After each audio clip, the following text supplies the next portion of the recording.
We were Americans. Now, there are, maybe 120,000 persons of Japanese ancestry, each a little different. But that was the only thing we knew. We knew hamburgers, Glenn Miller, Harry James. This was the only thing we knew. And of course, we knew a little bit about Japan and so forth, but very, very little. As I mentioned earlier, that unfortunately, when we went to the Japanese language school, we just did not concentrate on learning the Japanese language or the traditions.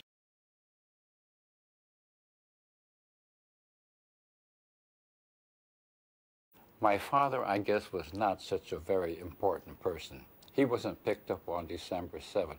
A good month and a half later, I remember 3 big, white, strapping FBI agents coming to our house, questioning us, searching our house, and then taking my father away. And that really began to hit home then.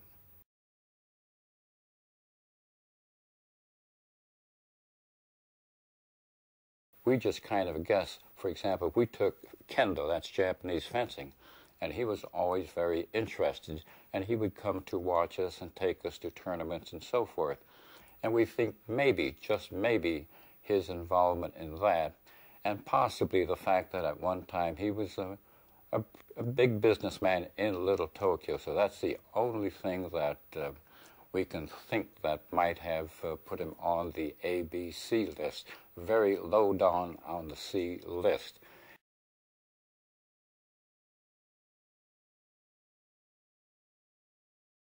You had to pull the shades down. They didn't want people to see these strange-looking people passing through their communities, I guess, and they did not want us looking out. And, of course, there were no Pullman sleeping cars or any kind. We just had to sleep the best we could sitting in these crowded seats. Very uncomfortable. I can't even recall whether they fed us or not. But it was just a totally uncomfortable ride.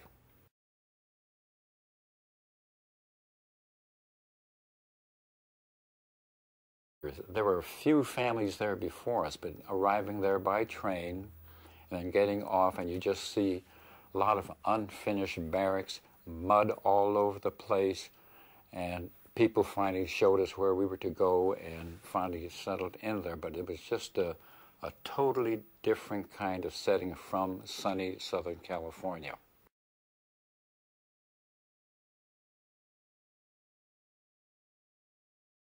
It took us several days to find out where he was. I think he was first in the county jail and then was transferred later to the Santa Fe, New Mexico Department of Justice detention camp. So he was separated from the family for, I would guess, a good year. And in fact, I volunteered for the segregated unit, the 442, from the Jerome camp with 4 good friends. One of the reasons I volunteered, thinking that just maybe, if I volunteered, that perhaps they might release my father and let him rejoin the family.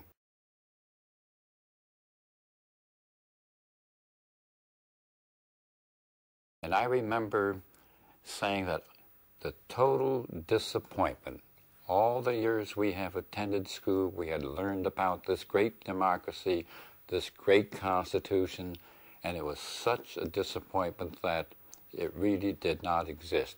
As former Chief Justice Evan Hughes says, the Constitution is just a piece of paper, and that's all it really was.